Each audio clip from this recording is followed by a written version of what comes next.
Hello दोस्तों, स्वागत है आपका ई विद्यार्थी की वेबसाइट पर। तो चलिए शुरू करते हैं अध्याय 3 का पहला टॉपिक, जिसका नाम है घूर्णन। तो पृथ्वी जब अपने ही अक्ष पे घूमती है तो उसे घूर्णन का नाम देते हैं। कुछ इस प्रकार से इसकी घूर्णन होती है, जैसा कि आपको यहाँ पे इस पृथ्वी का दिख रहा है। आगे समझते हैं इसे घूर्णन को।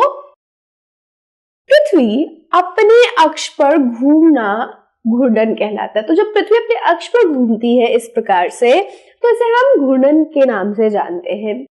पृथ्वी का अक्ष एक काल्पनिक रेखा है जो इसके कक्षीय सतह से 66.5 अंश का कोण बनाती है। तो जब हम इसके अक्ष से सतह का निर्माण करते हैं, तो ये जो कक्ष से इसके सतह का निर्माण करते हैं, तो उसे हम कक्षीय सतह बोलते हैं। और ये जो हमारा अक्ष है वो इस कक्षीय सतह से 66.5 का क्या बनाती है, कोण बनाती है। तो ये कुछ इस तरीके का आपको क्या देखने को मिलेगा, कोण देखने को मिलेगा इस अक्ष के टिल्ट की वजह से। और ये क्या है, ये अक्ष एक काल्पनिक रेखा है।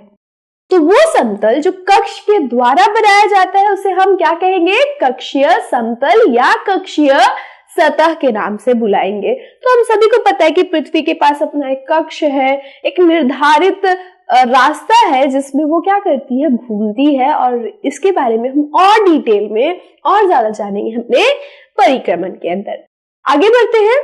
देखिए, ग्लोब पर वह वृत्त जो दिन तथा रात को विभाजित करता है उसे प्रदीप्त वृत्त कहते हैं।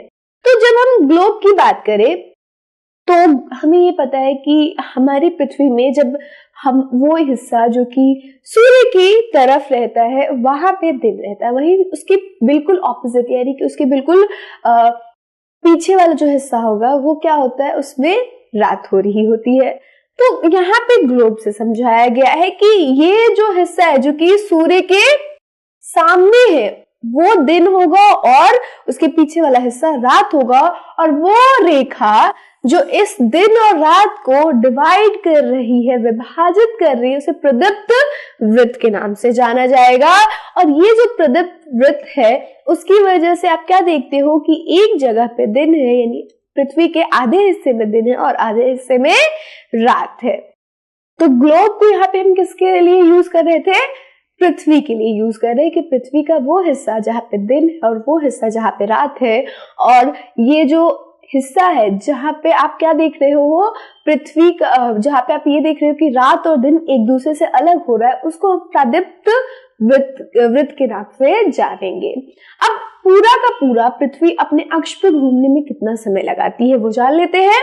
पृथ्वी अपने अक्ष पर 23 घंटे 56 मिनट और 4 सेकंड में अपनी अक्ष पर एक चक्कर पूरा करती है। तो जो हम कहते हैं ना कि 24 घंटे का हमारा पूरा एक दिन होता है, असल में वो 23 घंटे 56 मिनट और 4 सेकंड का होता है।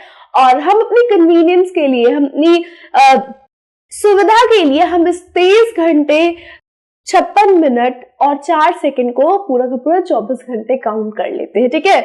तो इसी वजह से पृथ्वी पर दिन और रात होती है। और कितने देर की दिन और रात होती है, 23 घंटे 56 मिनट और 4 सेकंड का हमारा दिन और रात होता है।